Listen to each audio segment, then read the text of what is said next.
actually was the implementer and coordinator of a completely online RN-TBS program before I came here. So the interesting thing about having an online syllabus is in a face-to-face class, you have the opportunity to sort of correct, reorganize, restructure, redirect people when you meet with them throughout the week in those face-to-face classes. You'll find that when we go through this online syllabus, there's a lot of information in there that may seem like it's in excess, but it's almost like you have to over communicate because you don't have that face-to-face option. So we'll talk about, different places that you can put the information. It doesn't all have to be in the syllabus necessarily, but you will see that there's a lot of extra information that you wouldn't necessarily think of in a syllabus. And so sort of jumping in here, we've got some very basic objectives for our presentation today. We'll first take a look at some best practices in syllabus design, both including EPC and quality matters guidelines, as well as some other sort of learned things along the way between Martha and I in our experiences. We'll identify some ways to sustainably incorporate institutional policies in the syllabus. For example, since this is an online syllabus, we're talking about a lot of hyperlinking.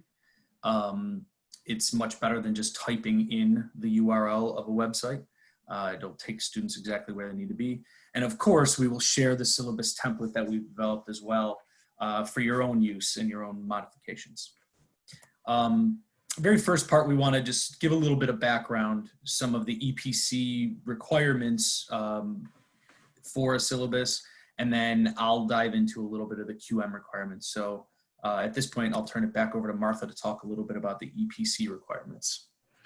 So when you submit a course to EPC, there is a cover sheet that goes with it, and then there's also some new course procedures that are available to follow. And within those, there are several items that we're going to include in the syllabus, like the course title. They're pretty self-explanatory, but again, they are important, and they will be noted if they're not included when you submit the course. Again, the course title, the level, any prerequisites, your student learning objectives, your topical outline, your instructional methods and your evaluation, and then some additional information. If there's a lab or clinical included, how are you grading the students for those elements? And as far as quality matters is concerned, the syllabus really is the student's first introduction to aspects of the quality matters rubric, even though of course they don't really know it. There are 8 general standards in the QM rubric. I won't read all 8 of them to you, but obviously as you sort of view that list there from course overview all the way through accessibility and usability, hopefully your mind is already starting to pick up on how at least some part of each one of those, you would find an aspect of that in a rubric. Something I do want, in the syllabus, excuse me.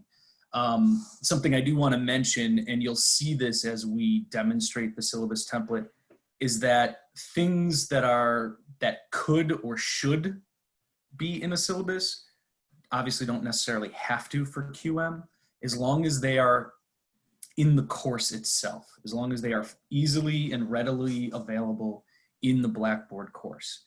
And so we've given some placeholders, if you will, some notations in our syllabus template to sort of give you the idea that you could omit a certain section, for example, like a whole bunch of information about learner support, like the Student Success Center. You could certainly mention that it exists.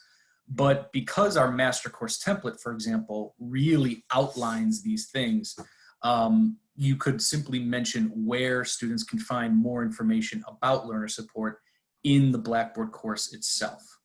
So we'll point this out as we actually go through the syllabus template. A little bit just about the design and the development of the syllabus template. There are several pieces that we took into account as we were designing it. Of course, the EPC requirements, QM requirements, and recommendations, and we'll try to make those distinctions as we go through the template itself.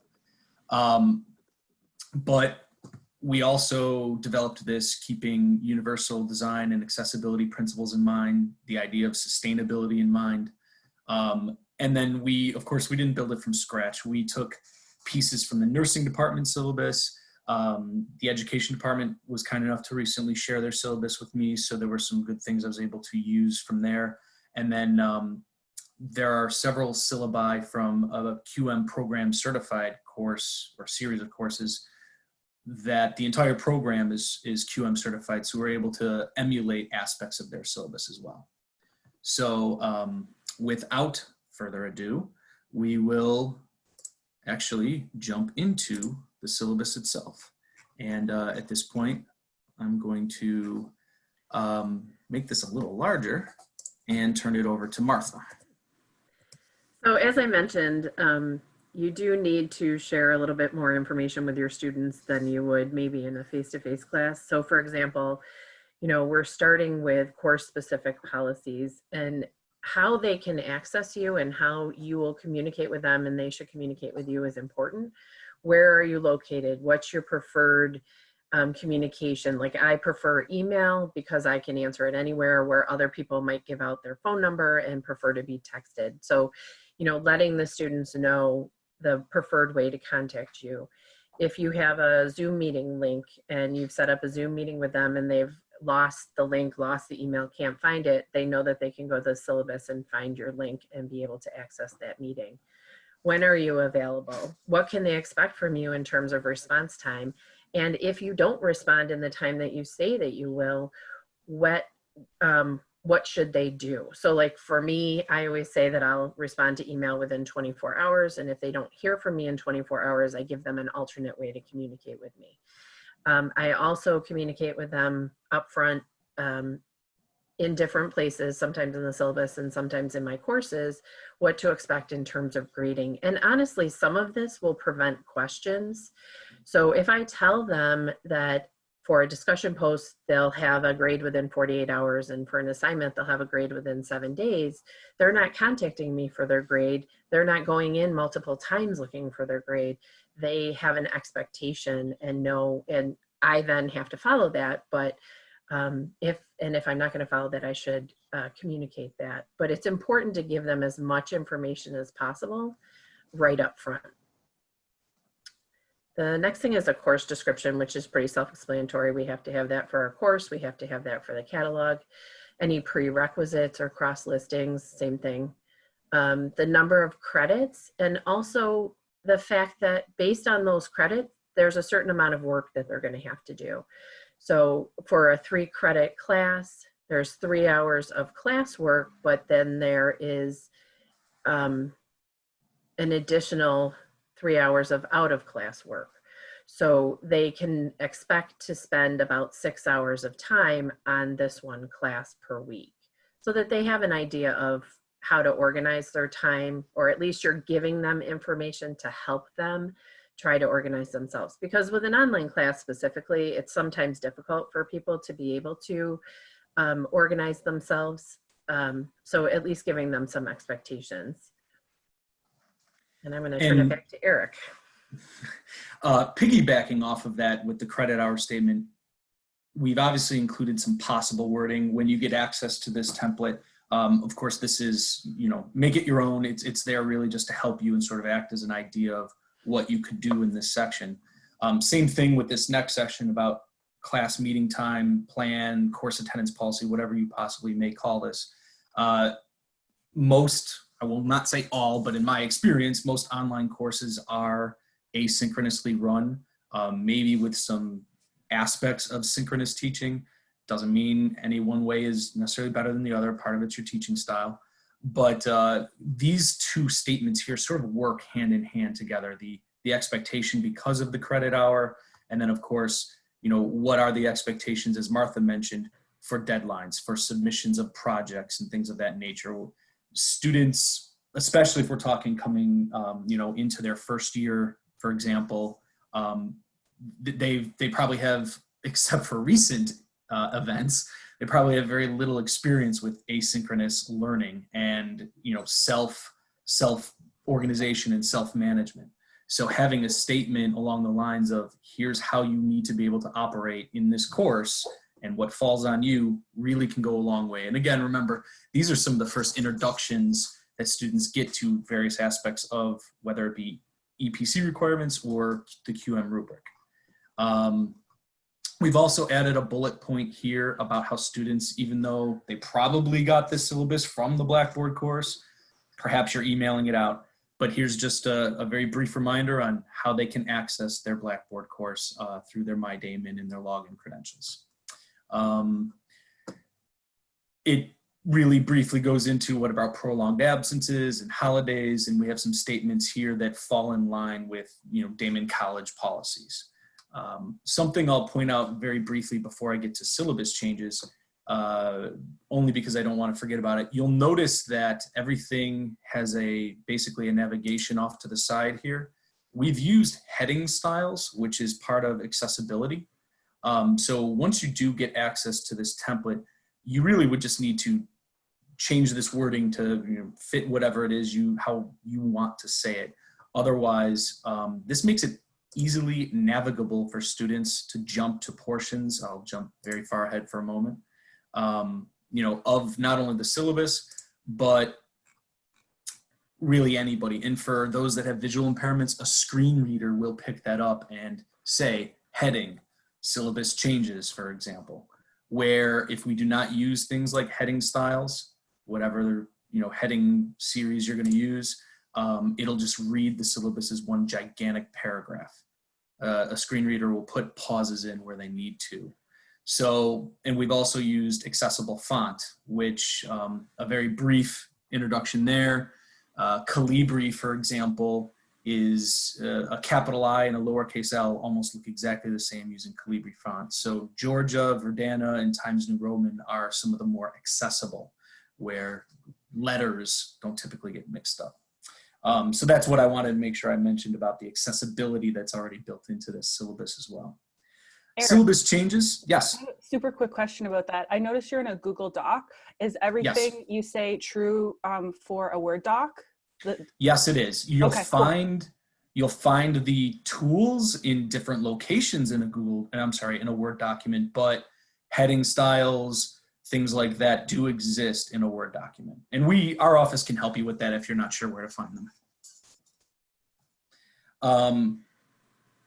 The next thing I'll point out, since we're talking about accessibility very briefly, is we also use the list.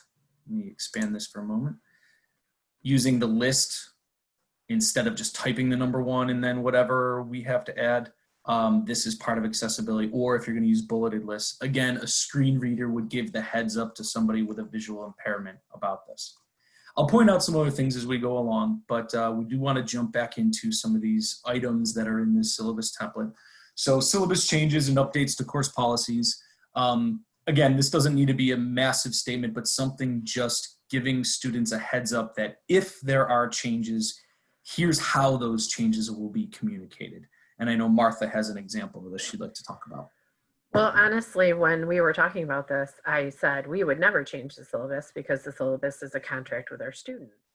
However, we just went through a massive change this past semester where regardless of whether we wanted to change something, we had to change something.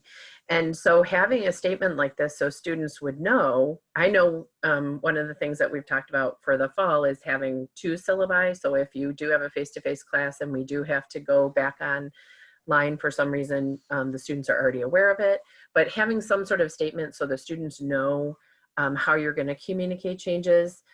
I've completely changed my idea of this and the need to include this in my syllabi.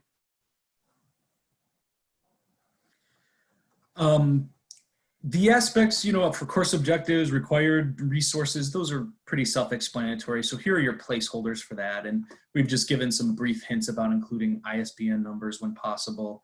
If you do have websites for online textbooks or things of that nature that you need students to access, again, it is highly recommended that you hyperlink them.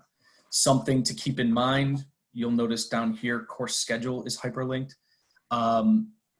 None of these headings, none of these things are using underlining or bold to make them stand out. Somebody, again, with a visual impairment, perhaps they're completely colorblind. If we had this heading underlined and this course schedule underlined, they would not necessarily know which one is actually a hyperlink. So for accessibility and universal design, the only things that should look like they're underlined are hyperlinks in a digital syllabus. I'm going to turn it back over to Martha about instructional methods. So obviously you're going to want to tell the students how they can expect to receive the information in your class. How are you going to present? What different strategies are you going to use? So this is a great place, you know, if you're using voiceover PowerPoints, heaven forbid, but if that's what you choose to do, you know, they know that that's an aspect of the class. They know that there's discussion forums or reflections or different types of assignments that they can plan on having as part of their learning. And then you need to have something in there that tells the students how they're earning their grade. So how are you evaluating their learning? What are the assignments?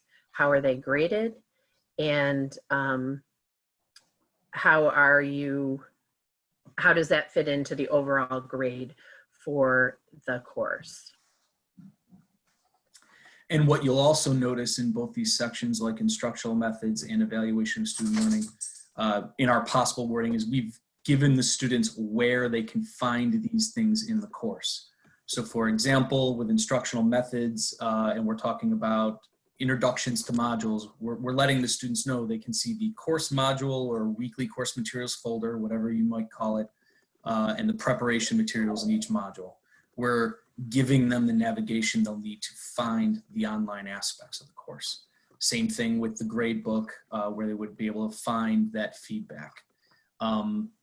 Again, for those of you that have gotten or are interested in getting the master course template, you'll notice we're about to get into a section where we start to point out some notes of where these things can be found in the master course template.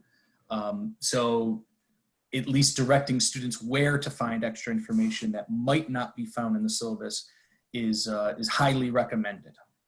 Again, I'll turn it back over to Martha to talk about grade scale. And Martha, I don't know if you wanted to mention the idea of referring to an appendices at this point as well.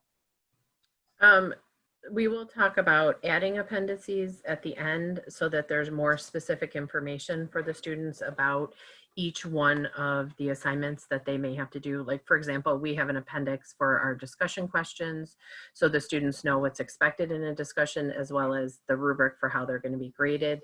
And then we would have a separate appendix for each one of the different types of assignments.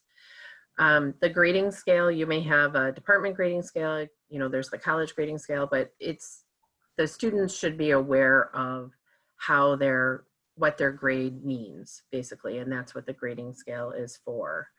I don't think I have anything additional for that. Okay. We did take this from Thank You Education Department. They had some additional tags about incompletes and what unauthorized withdrawal might mean. Again, just possible wording you may want to put in your syllabus. The course calendar, or I know I've seen when I've done QM reviews, some people have combined their course schedule with the topical outline. I know some different departments have some different standards here, but again, what you'll notice is you could insert that here. I've given a very brief tag, possible wording, refer to syllabus changes with regard to changes of the course schedule. And what we have here is an example. If you did want to do a Google Doc and an online, fully online course schedule, let's say, or course calendar. And what you'll notice about this is it not only incorporates the week, the title of the module in this case, but then the module objectives specifically and the types of activities students would be doing to achieve those objectives in this example. We also have due dates, and really we could add due times as well. So maybe discussion 1 is due September 5th at 11:59 p.m. This would, for those of you that have gone through a QM review, this would hit many, many aspects of a QM rubric if you were to take something like this and modify it for your course. Again, with an online syllabus, you certainly could plug that right in to this section, but what you also could do is hyperlink to it. Something to keep in mind about tables and accessibility. The column headings and the row headings do also need to be accessible. So you'll notice when I put my cursor with week 1, I used a heading style, in this case heading 1, where this is just normal text, this spot right here, this is using heading 2, and so on. So that's something that's tricky because I know we do use tables for organization purposes in our syllabi quite a bit, but even the tables need to be accessible. So just one more thing I wanted to point out real quick. And there's a question from the chat, how do you set up the menu list on the left side? As soon as you make something a heading, it will automatically start populating this list on the left-hand side, which makes it very easy to navigate. Student academic and behavioral responsibilities. So this is our next section. We sort of took it to the level of what types of not only academic and behavioral expectations you might have for students. This is where we get into a little bit of the here's what should be in a syllabus, here's what could be in a syllabus, especially related to QM standards. So the submission of assignments, it is a very good idea to have and to set the expectation what you expect for quality and professionalism in students' work. Again, this is some possible wording you're welcome to take and manipulate, and Martha let me know this morning that we're already a little outdated with this 6th edition, so I'm going to change that to 7th right now before I forget. And then there's also sort of a reminder, this is really a callback to that credit hour statement and the course attendance policy, the idea that the course is sequential and you do need as a student to stay up to date on these assignments. What we also do, and again, here's our first notation, how to submit assignments on Blackboard. Since we're talking about submission of assignments, we have in our master course template tutorials already built in on how students can do each one of these things in the bullet points here. This whole item does not necessarily need to be in your syllabus, but it probably would be a good idea to maybe keep this subtitle, how to submit, and at least the directions right here. It can be found in the student support resources section, Blackboard support for students, at least directing students where they can find these tutorials to help them submit assignments or check their grades and so on. Late assignment policy, again, something that may or may not be in your syllabus, but definitely a QM requirement to, you don't take late work or there's a certain sort of penalty for late work. We do have something built in the master course template for that, along with some possible wording here that you're welcome to manipulate. At this point, I'm going to turn it over to academic integrity to Martha. I do want to say something about the late assignments though too. Sure. You might include something in your rubric about that. I know that all of our rubrics have like a timeliness kind of column. If the assignment is late, how much is deducted? So that is another place that you can put some of that information. So the academic integrity policy, this is important. Obviously, I don't have to explain to you why, and it basically just gives definitions of, plagiarism, academic honesty, academic dishonesty, but then it also gives information about, what is plagiarism as well as what are the consequences. And within that, we actually have some expectations. We actually have hyperlinks to some of the information from the college, the student handbook, the course catalog, and things like that. But also within that, when you're talking about an online course, for the most part, people are communicating in a written manner. And so, like when you read an email, sometimes it's difficult to tell the tone of the email or really you're losing some of those really key things that you get in face-to-face communication. So we always include some information about expectations of behavior in the written communication, etiquette or netiquette. And basically it's how they should be talking to each other, how they should behave in a discussion, what type of verbiage is important. There's things like not using text language or not overusing emojis, things like that, so that it's professional communication as well as respectful communication.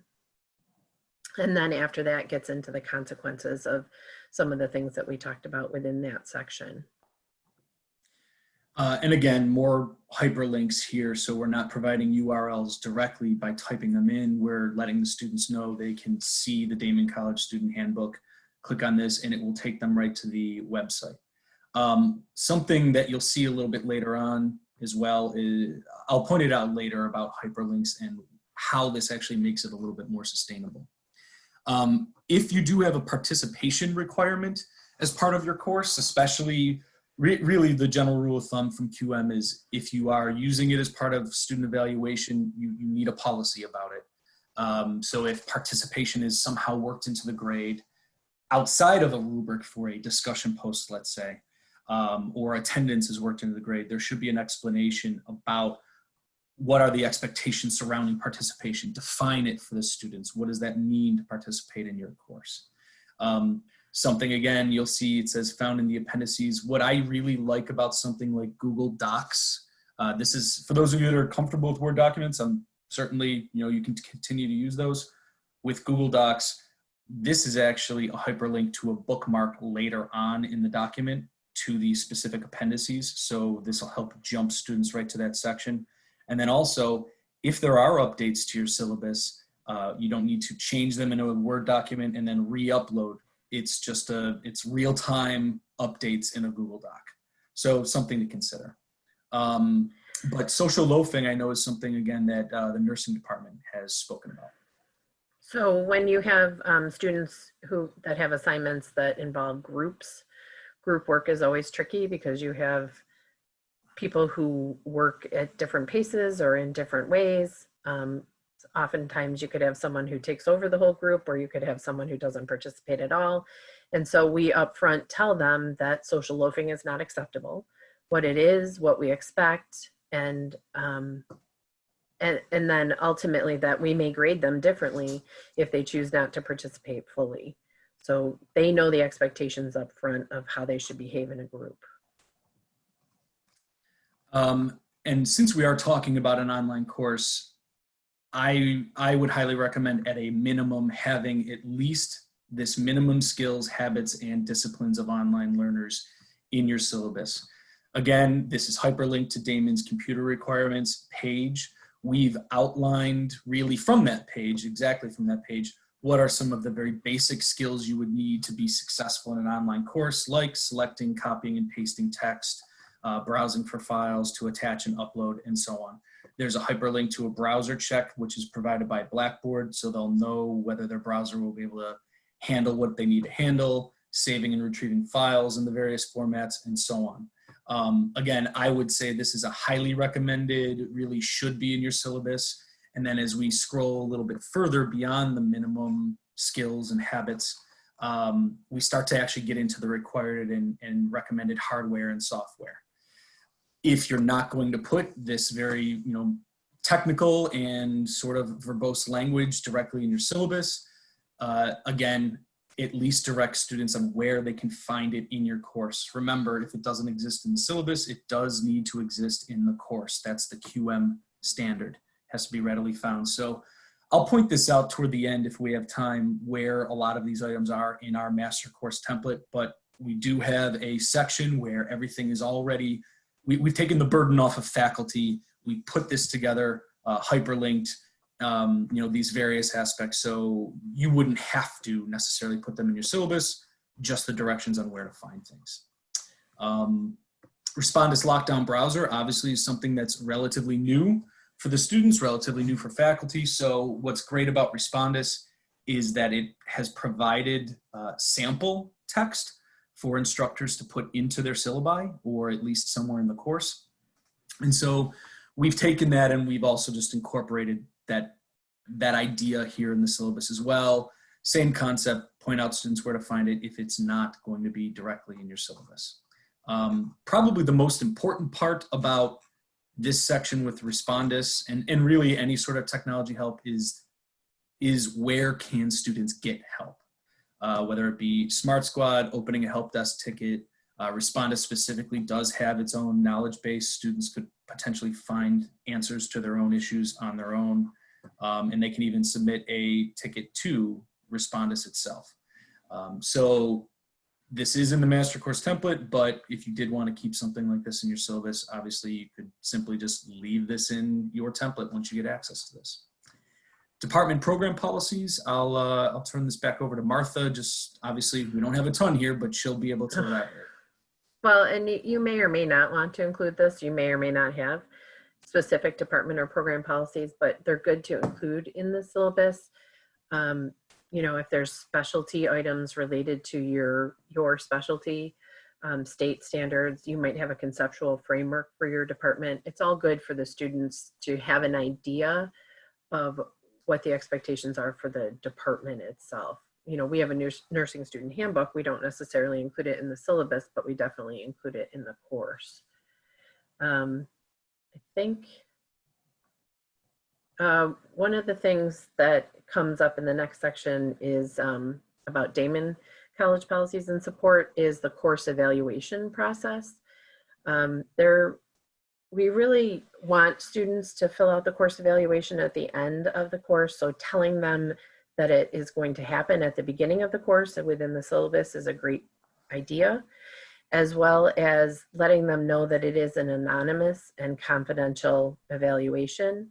And if it's a very small class and they're concerned that you might know that it's them that has filled out this evaluation, we all know that with the idea surveys, if we have to have at least 3 responses to see the actual results. And if the class is only 3 students, they have to have 100% response rate for us to see those. So it's helpful for students to know, again, that it's anonymous and confidential. And I think it's helpful for us to have the information. So I want them to fill it out. So anything that I can do to help them feel comfortable to fill it out is important to me. Excuse me. These next sections, I'll actually just touch on all of them very briefly. Academic services support. I know many faculty do put links to various sites in their syllabi. What, again, we've done in the master course template, anything you see in bullet points here, we've provided that information in a subfolder labeled academic services support. This would meet what are considered essential standards by QM standards for an online course. So everything is hyperlinked within these sections of the master course template. Same thing with technical support and cybersecurity. The cybersecurity aspect of this, things like protecting your email, file sharing policies, safe internet habits, these are things that are often overlooked, I guess, you know, in general. And QM makes it a point to say students need to know how they can protect themselves. It doesn't necessarily need to be part of your curriculum, obviously, but just the idea of where can I get information on how I can protect my email, how I can identify phishing schemes and things of that nature. We provided that information in the master course template, hyperlinked, so students can access this at any time and get that sort of help, as well as obviously other technical support that they may need. Accessibility support. Beyond only the Office of Disability Services and Student Accommodations, we've included information for diversity and inclusion, Daemen's non-discrimination policy, Student Success Center, that sort of goes hand in hand, obviously, with accessibility and accommodations. So you may see some redundancy in here, but that's not a bad thing. In a lot of cases, things like this, the more they show up, the more sort of available they are, if you will, for students. And then student services support, things obviously not only like student affairs and the student handbook, but also the registrar's office. What about health and insurance services? This is something, really anything from the master course template that we have put in there is constantly evolving. This is where it is right now to date, but coming out of COVID-19, if other offices get created, sub-offices dealing with health and insurance, we'll be sure to, you know, to add those as we need. And then finally, tech tools, privacy and accessibility statements. Another QM standard, if you are going to use a tool in your course, the privacy statement from that tool and any accessibility statements that that tool has need to be available to the students. Students, as well as yourselves, need to know how is Blackboard going to use your information? What privacy rights do you have? YouTube, etc. What we did was we compiled a list of some of the most used tools that we were aware of in our office, and we put together those privacy and accessibility statements. But if you are using some third-party tool that is not on this list, for example, I do not think Pear Deck is on this list at the moment. You would just simply add that privacy and accessibility statement to your own list in your Blackboard course or here in the syllabus. You'll notice none of this is hyperlinked, mainly because every single one of these things, again, you could certainly just have listed out and then point out to students where they can find them in the Blackboard course itself. And then our final section, I'll turn it back over to Martha to talk about the appendices. Again, I had mentioned this earlier, but this is the place where you want to give the students a little bit more information about each one of the assignments that they have, detailed instructions. And this is another place where you might have the information here, but you might also have it in the course in a couple different places. And it's helpful for them to see the same information several times. But again, this is where you would put, again, the detailed instructions, the rubrics. So the students, I often will refer earlier in the syllabus back to the appendices. So like in the evaluation section, I put the appendix name there. In the course, I might also indicate the appendix in there, just so that the students are driven back to the syllabus as well, reminded that that's really where the best information can be found. But this, we use, you know, each one of my syllabi have 4 or 5 appendices with all the different types of assignments that we use. And all we've done here is just put, again, some common rubrics that might exist. Of course, you're certainly not limited to these. Some of the questions, as I look at the chat that came up, things, again, just related back to accessibility and heading styles. I'm going to just very briefly eliminate this heading. This one is a heading 3. If this did seem a little too, I guess, hard to navigate from your perspective, you could remove that from the outline. I can always bring it back in, of course, but I typically try to keep my heading styles to really a major heading and then maybe one, like that possible wording should not be there, 1 or 2 subheadings like the quality and professionalism that it goes here. If you add bookmarks, which you could simply do by putting your cursor and then go to insert bookmark. Can't see my thing right now. We go to insert and bookmark. It will actually create, when I click on that bookmark, a link. So I could copy that, right click, copy that link address. And if you did need to point out certain things in your course and wanted to link to a specific section of your syllabus, bookmarking is a great thing. I won't belabor that at the moment on how to do that, but we can certainly set up an ID consultation if anybody's interested. And then before we start fielding some questions, I did want to point out where a lot of these items are found in the master course template. I'm going to demonstrate Ultra, and I know many faculty are sticking with Blackboard Original right now, which is fine. We did manipulate this template to fit the original format as well. So while you won't necessarily see these exact same types of headings, this student support resources folder, for example, does exist in the original master course template. We did create a start here folder and things. So I'll point out a few items real quick.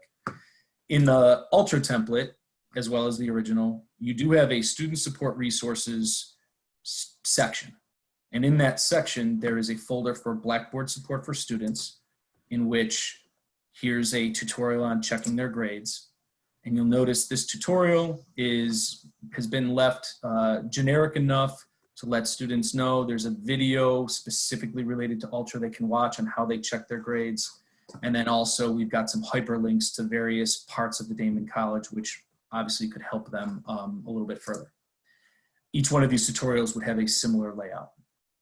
Academic services support, this is the sustainability aspect. Obviously, we have the Student Success Center. We've given a brief description of what the Student Success Center would do, and this is hyperlinked, opening in a new window directly to the Student Success Center.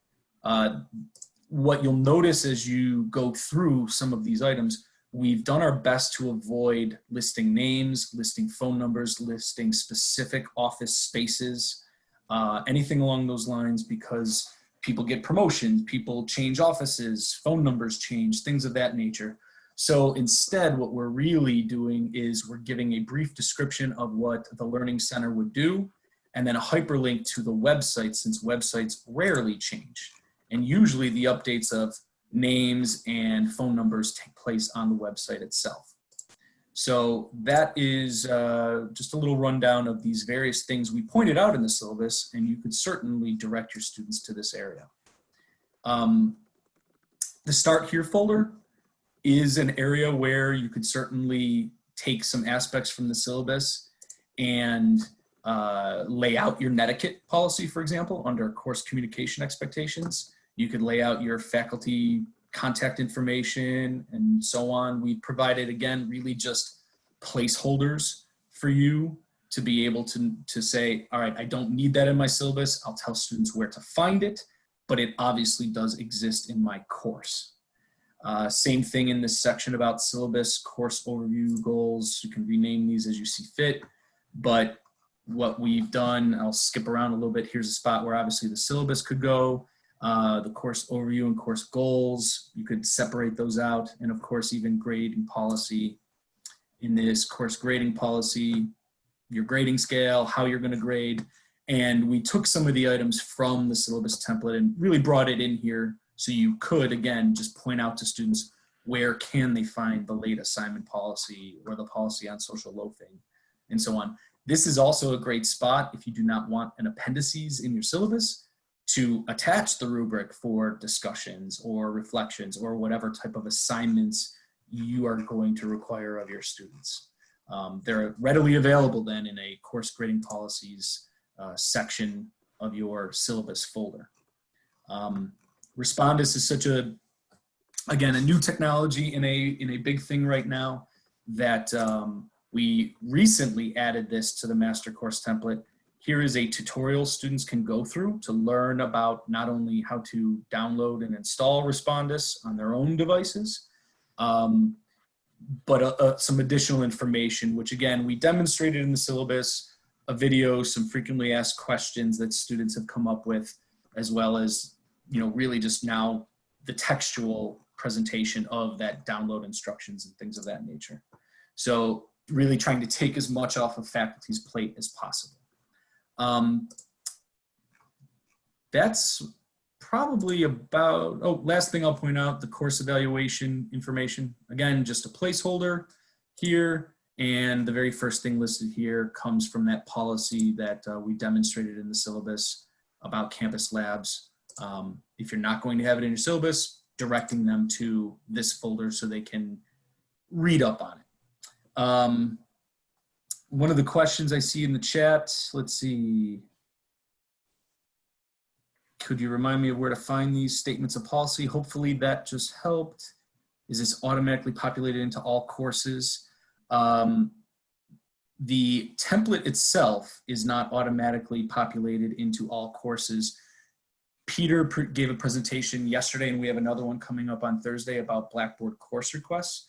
You do have the option to select to copy either, again, if you have an original course, the master course template for original, or the master course template for ultra when your course is created. So you could have a lot of this brought into your course on the front end. Hopefully that answers that question. Let's see, what else? I don't think I'm missing any other questions. So at this point, I'm really gonna just open it up for questions. If anybody has any, please feel free to unmute yourself or type something in the chat. Eric, can I ask another question about that technical tool privacy information? Yes. I'm a QM rookie. Okay. Do you have to provide information? So I use Screencast-O-Matic, but the students don't necessarily have to have an account or anything to use to view my videos. So does that mean I have to include Screencast-O-Matic privacy and accessibility information or not? That's, I'll put it to you this way. Is it a have to because you're using it and they're demonstrating a video and they're not using it? Probably not, but you can see in our master course template, this is as simple as we've done it. We've done it for you. It's not taking up any space other than just one, however much of your screen that this looks like for tech tools and privacy statements. So if you use the tool, kind of why not? Yes, yeah. Okay, I fair always err on the side of caution that, you know what, I don't know what Screencast-O-Matic is doing behind the scenes, and Right. it took me 5 minutes to throw it in my course, so sure, why not? Okay, that's helpful. Thank Yeah, you. and I would even go maybe a step further and say, if you take the master course template and you see this gigantic list of tools here and you're like, man, I am never going to use poll everywhere. Okay, you're welcome to delete it, but why not just leave it? Just in case for one module 3 years from now, you actually decide to use it. So Yeah, if I can just add, one of the reasons why we chose to go much more than necessary is because a lot of those options are also available to students. They're also available to students, and they need to give any presentations asynchronously or anything like that. So it's kind of pointing out that, yeah, these are the tools that we use in our course design and our course prep, but they're also available. You know, every student has a Zoom account. Every student has, you know, Google Meet and things like that. So if they wanted to, you know, faculty I've seen very successfully, they give group presentations by having the students, 3 students, join a Zoom session, record it on their own, and then submit that recording. So it's good to have those things in there just in case they're informing our course design or our expectations of the students as well. But again, not necessary if you're not requiring it of the students to use it. right. Could you show that the synthesizer, Hipschweiler, could you show that in the standards, the template in the standards rather than the Ultra? I'm sorry, could you repeat that? I was having a hard time hearing you on my speakers. Oh. Would you be able to show the template in the standard view, not the Ultra view? Oh, yeah. Martha? Get the Blackboard, the regular Blackboard. Can you show the template in the regular Blackboard? Sure. Let's see. Master course, I have to remember there it is.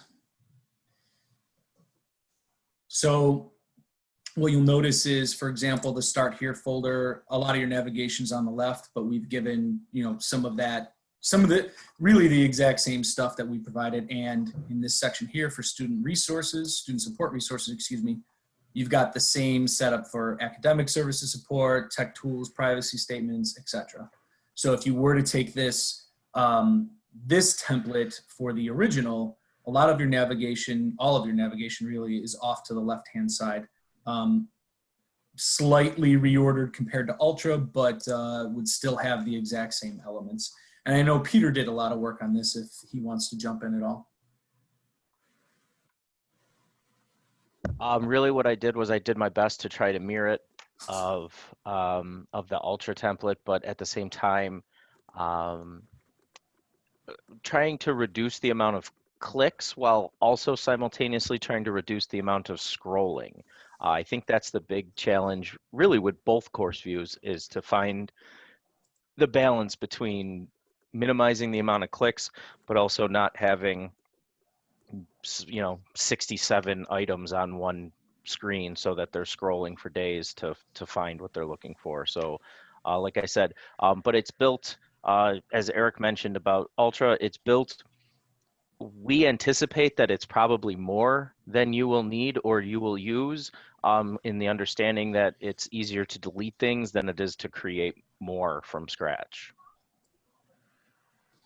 And Peter, there's a question that I know you can answer better than I can in the chat from Sarah that says, can you copy 2 courses, the course the way it was when classes were in residence and the QM course template, or do you have to import the QM course template to your existing course?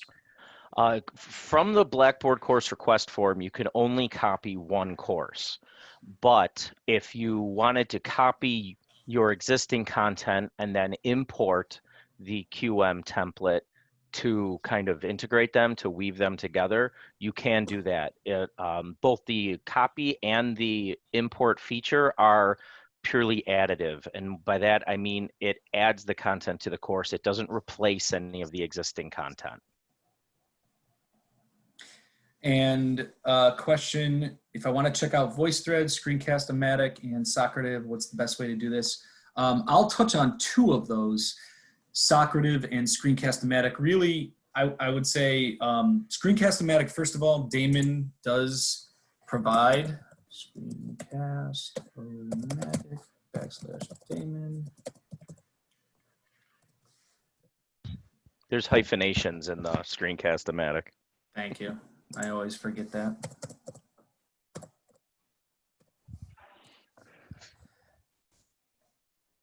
Of course it doesn't. Anyways, if you go to screencast-o-matic.com and then just put Daemen afterwards, we have our own version of this. Correct me if I'm wrong, Peter, we get 25 downloads per month. It's 25 computer uses per month. Okay. So if you download it and it's on your computer and you don't use it, it doesn't count as as one of the computers used that month. But if again that count resets, it's really kind of a unique subscription, one that I've never seen before, in that, like I said, it counts the amount of users in a calendar month, and then on the first of every month it resets back to 0. Since I was here, we've always had 10.